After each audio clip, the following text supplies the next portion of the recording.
জনাব ফাউজুল কবির ফাউ কবির, জনাব ফাউ কবির, আপনি আপনার জ্বালানি মন্ত্রণালয় বন্টন করতে পারেন না। 22 লক্ষ কর্মচারীর নবম পে স্কেল নিয়ে বক্তব্য দিয়েছেন। সেই বক্তব্যের প্রতিবাদ সভায় উপস্থিত আছেন আমাদের সম্মানিত শ্রদ্ধেয় সমন্বয় বন্ধু, বিভিন্ন দপ্তর সম্মানিত সভাপতি, সাধারণ সম্পাদক বৃন্দ, বিভিন্ন ইউনিটের সম্মানিত নেতৃবৃন্দ, সম্মানিত প্রজাতন্ত্রের কর্মচারী। একদিকে আপনার প্রধান উপদেষ্টা, অন্যদিকে আমাদের প্রজাতন্ত্রের জনপ্রশাসন মন্ত্রণালয়ের সরাসরি অভিভাবক। আপনি আমাদেরকে নবম পে স্কেল নেওয়ার জন্য পে কমিশন গঠন করে দিয়েছেন। প্রজাতন্ত্রের কর্মচারীরা আশায় আছেন, আপনি যেহেতু গ্রামীণ ব্যাংক প্রতিষ্ঠা করে এদেশের অসহায় মানুষের মুখে হাসি ফুটিয়েছেন, তেমনি ভাবে আমাদের পে স্কেল প্রাপ্তির জন্য আপনি পে কমিশন গঠন করে দেন।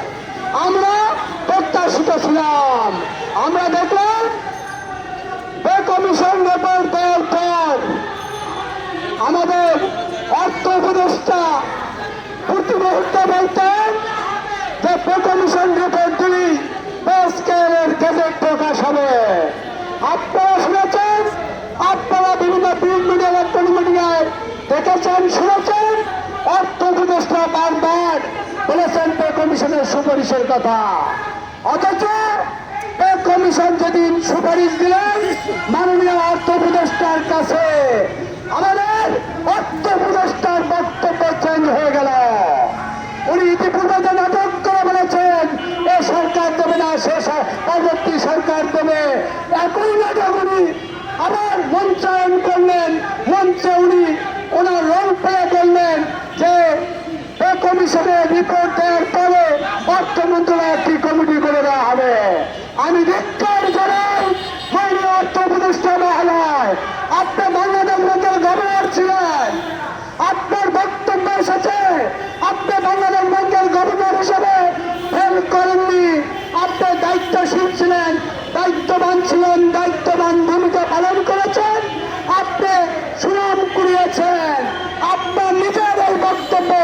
অথচ কর্মচারীদের পে কমিশনের সুপারিশ পাওয়ার পর আপনি অর্থ মন্ত্রণালয়কে পে স্কেলের প্রস্তাব তৈরি না করে আপনি একই নাটক মঞ্চায়ন করলেন। আপনি বললেন আমারও কমিটি করতে হবে। আমরা প্রজাতন্ত্রের কর্মচারী, আমরা বুঝি, আমরা ইতিপূর্বে 7টি পে স্কেল আমাদের চোখের সামনে হয়েছে, আমরা দেখেছি। পে কমিশনের সুপারিশের পর কাছ থেকে অর্থ মন্ত্রণালয় পে স্কেলের প্রস্তাব তৈরি করে প্রধান উপদেষ্টার স্বাক্ষর করিয়ে সেটি গেজেট নোটিফিকেশন হিসেবে জারি করবেন। আমরা আরো কি দেখলাম, জনাব ফাউ কবির, জনাব ফাউ কবির, আপনি ফাউ ভাবে উপদেষ্টা হয়েছেন। আপনার উপদেষ্টার কোন যোগ্যতা ছিল না।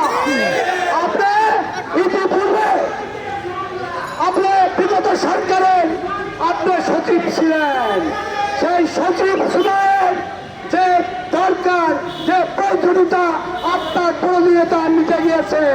আপনি আবারও রাষ্ট্র ক্ষমতায় আমাদের বর্তমান যে সরকার তার উপদেষ্টা হয়ে আমাদের কর্মচারীদের সঙ্গে তামাশা করে বললেন যে এই সরকার পে কমিশন দেবেন না, পে কমিশন বাস্তবায়ন করবেন পরবর্তী সরকার।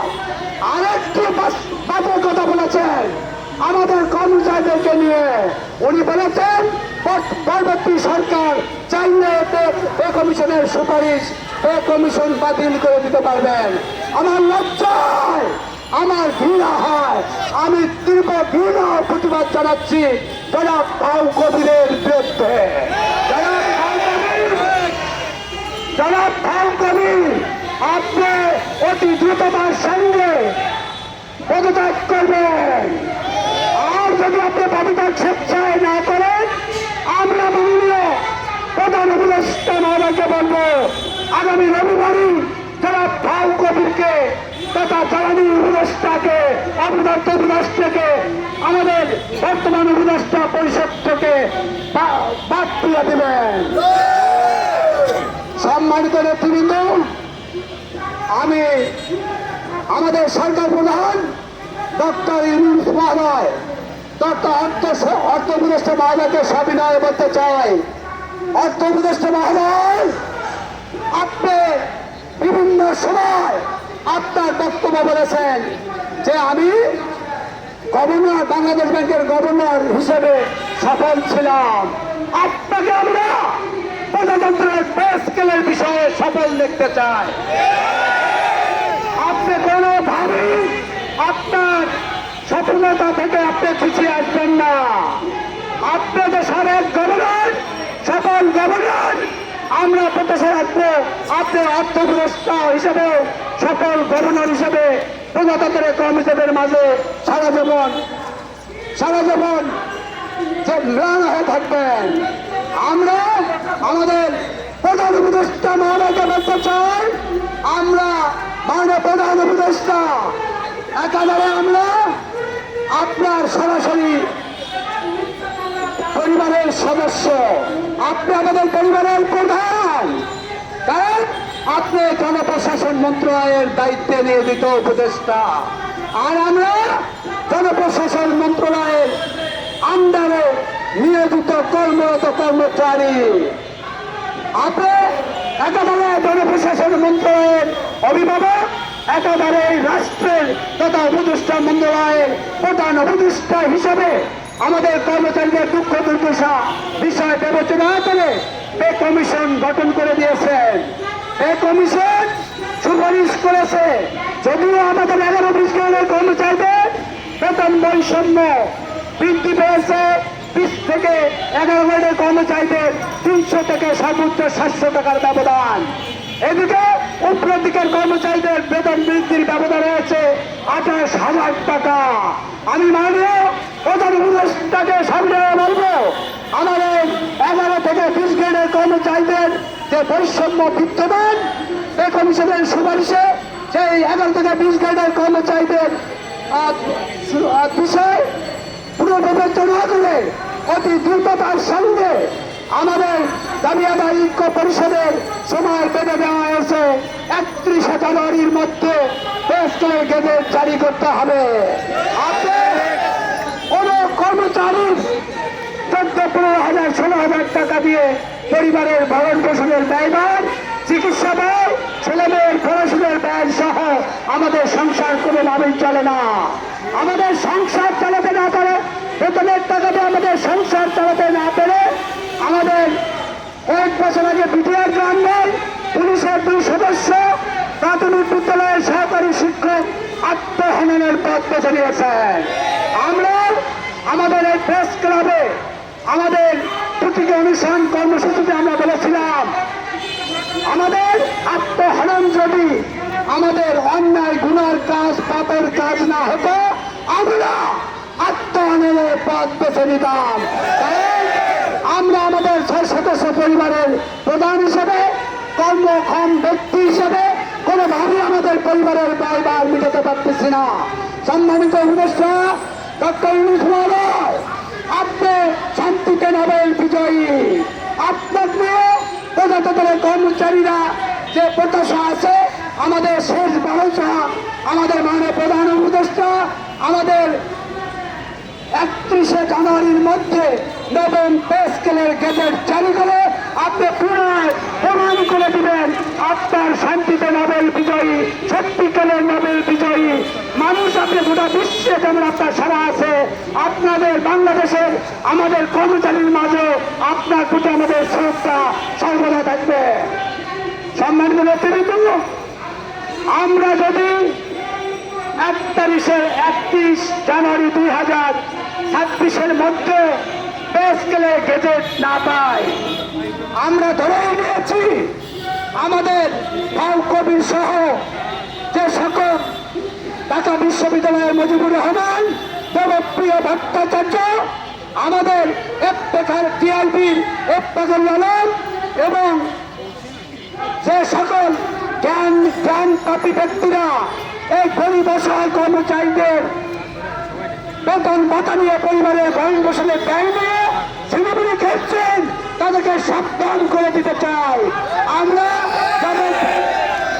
আমরা যেমন পণ্যতাদের কর্মচারী আমাদের দাবির সপক্ষে বিভিন্ন কর্মসূচি পালন করছি, কর্মচারীরা কর্মসূচিতে একাত্মতা ঘোষণা করছেন, তেমনি ভাবে আপনারা আপনাদের যে বক্তব্য আমাদের বিপরীতে দিয়েছেন সপক্ষে বক্তব্য দিয়ে পে স্কেল বাস্তবায়নের জন্য মাঠে থাকেন, না হলে বাংলাদেশের 22 লক্ষ কর্মচারী আপনাদেরকে ছাড়বেন না।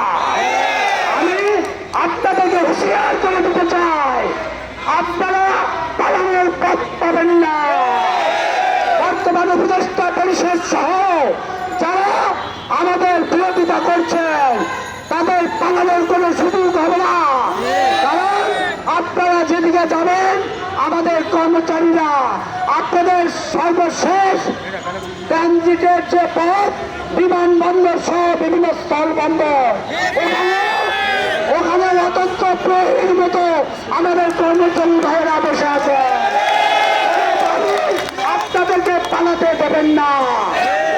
সম্মানিত নেতৃবৃন্দ, আপনারা যারা অত্যন্ত কষ্ট করে অত্যন্ত পরিশ্রম করে পারিবারিক কাজ ফেলে দিয়ে অত্যন্ত ধৈর্য ধরে অত্যন্ত ত্যাগ তিতিক্ষার বিনিময়ে আমাদের প্রজাতন্ত্রের 22 লক্ষ কর্মচারীর নবম পে স্কেল বাস্তবায়নের তার প্রাপ্তে এসেছেন, আপনাদেরকে সবিনয় অনুরোধ করতে চাই, এই সরকারের সময় আছে আর মাত্র 12 দিন, 14 দিন, 14 ফেব্রুয়ারিতে তাদেরকে দায়িত্ব দিতে হবে।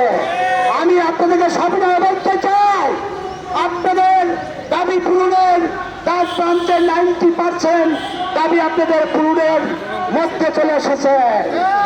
আগে বলেছিলেন পে কমিশনের সুপারিশ আসলে, এখন সেই ঘাট আমরা অতিক্রম করে শেষ ঘাটে এসেছি, এখন আর কোনো জোর দেওয়ার সুযোগ নাই। সহকর্মীবৃন্দ, আগামী যে কর্মসূচি আসবে, আজকের এই অনুষ্ঠানের মাধ্যমে যে ঘোষিত কর্মসূচি হবে, আপনারা আপনাদের যার যার অবস্থান থেকে কেন্দ্রীয়ভাবে ঘোষিত কর্মসূচি সর্বাত্মকভাবে পালন করে নবম পে স্কেল গেজেট প্রকাশের সর্বশেষ দায়িত্ব পালন করবেন। আমি এ পর্যায়ে আমার নবম প্রাণের দাবি কর্মচারীদের রক্তের বিনিময় হলো সকল ত্যাগ তিতিক্ষার ঊর্ধ্বে থেকে আমরা দাবি আদায় ঐক্য পরিষদের সম্মানিত নেতৃবৃন্দ, আপনারা যারা আছেন আমাদের সহযোদ্ধা সকলে মিলে আমরা নবম পে স্কেলের গেজেট আদায় করে ছাড়বো ইনশাআল্লাহ। আমি আপনাদেরকে মনে করে দিতে চাই, আমি আপনাদেরকে আরেকটু ধৈর্য ধারণ করে 2-1টি কথা বলে আমি আমার কর্মসূচি ঘোষণা করব। আমরা বাঙালি জাতি দেখেছেন 1971 সালে আমরা বাঁশের লাঠি দিয়ে আমাদের দেশ স্বাধীন করেছি। আমরা 90 গণ অভ্যুত্থানে এরশাদ সরকারকে পতন ঘটিয়েছি। এমনি ভাবে এইরকম অনেক কর্মকাণ্ড সর্বশেষ আমরা 31 জুলাই প্রতিবাদ সরকারকে ছাত্র জনতা তথা আমরা কর্মচারীরা একাত্মতা হয়ে এই প্রতিবাদ সরকারকে দেশ ত্যাগ করতে বাধ্য করেছি। আপনারা মনোবল হারাবেন না।